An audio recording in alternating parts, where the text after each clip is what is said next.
શબ્દો પાસે કોઈ ધાર હોતી નથી, છતાં તે દુનિયાને સૌથી મોટી તલવાર સાબિત થઈ શકે છે.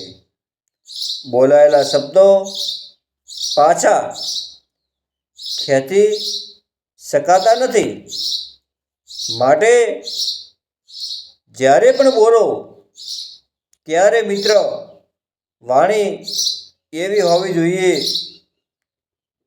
કે કોઈને તૂટેલા મનને સાધવાનું કામ કરે નહીં મિત્ર, અને કોઈના હદે જીરવાનું નહીં. તો મિત્ર, આ ચેનલને લાઈક કરજો, શેર કરજો, સબસ્ક્રાઈબ કરજો અને ભાઈ તરીકે ચેનલને સપોર્ટ કરજો.